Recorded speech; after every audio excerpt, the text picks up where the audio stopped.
Hi అండి. High protein and weight loss కోసం ఒక మంచి హెల్తీ మీల్‌ని చూస్తున్నారా?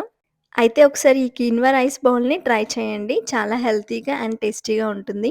ఇక్కడ నేను 1 కప్ ఆఫ్ కీన్వాని 2 కప్స్ ఆఫ్ వాటర్ ఏసి, కొంచెం సాల్ట్ ఏసి ఉడికించి పెట్టుకున్నానండి. అండ్ ప్రోటీన్స్ కోసం పెసరపప్పు, యెల్లో మూంగ్ దాల్‌ని ఉడికించుకొని పెట్టేసుకున్నాను. నెక్స్ట్ వెజ్జీస్ కోసం ఒక పాన్‌లో చిన్న బటరేసి దాంట్లోకి చిన్నగా కట్ చేసుకున్న గార్లిక్ వేసుకున్నాను. దాంట్లోకి మనకు నచ్చిన వెజిటబుల్స్ నేనిక్కడ బ్రాకలీ అండ్ కలర్‌ఫుల్‌గా ఉండే పెప్పర్స్ తీసుకున్నాను. బీన్స్ కూడా యాడ్ చేశాను. కొంచెం సాల్టేసి కొంచెం సాఫ్ట్‌గా అయ్యేంత వరకు మగ్గించుకొని, దాంట్లోకి pepper, salt, chilli flakes, oregano వేసుకొని సార్ట్ చేసి పక్కన పెట్టేసుకున్నాను.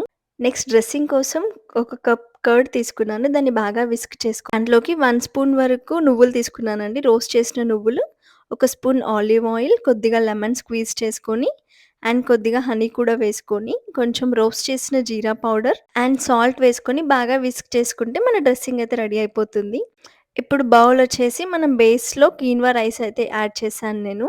నెక్స్ట్ మనం చేసుకున్న కర్రీ అండి. నేనిక్కడ జస్ట్ ఊరికే పప్పు చేసుకున్నా అలా ప్లెయిన్‌గా ప్రోటీన్స్ కోసం. అండ్ వెజ్జీస్ కూడా సైడ్‌కి ఇలా యాడ్ చేసుకున్నాను. చూడ్డానికి చాలా ఇంట్రెస్టింగ్‌గా ఉంది కదా! అంతే టేస్టీగా కూడా ఉంటుందండి. దీని మీద ఇలా నేను డ్రెస్సింగ్ చేసుకుంది అలా వేసుకున్నాను. లేదు అంటే మనం సైడ్‌కి కూడా పెట్టుకొని తినేసేయొచ్చు. ఇంకొంచెం క్రంచీనెస్ కోసం రోస్ట్ చేసిన నువ్వులు యాడ్ చేసి, ఇలా లాస్ట్‌లో కొత్తిమీరతో గార్నిష్ చేసుకుంటే మన రైస్ బౌల్ అయితే ప్రిపేర్ అయిపోయింది. దీంట్లో ప్రోటీన్స్ అండ్ ఫైబర్ ఎక్కువగా ఉంటుందండి. వెయిట్ లాస్‌కి చాలా మంచి డిష్. చూడటానికి ఇంట్రెస్టింగ్‌గా ఉంటుంది. ప్లస్ తింటే కూడా టేస్ట్ చాలా బావుంటుందండి. డెఫినెట్‌గా ఇలాంటి రెసిపీస్ మనం ట్రై చేయొచ్చు. Please do subscribe and follow for more recipes. Thank you.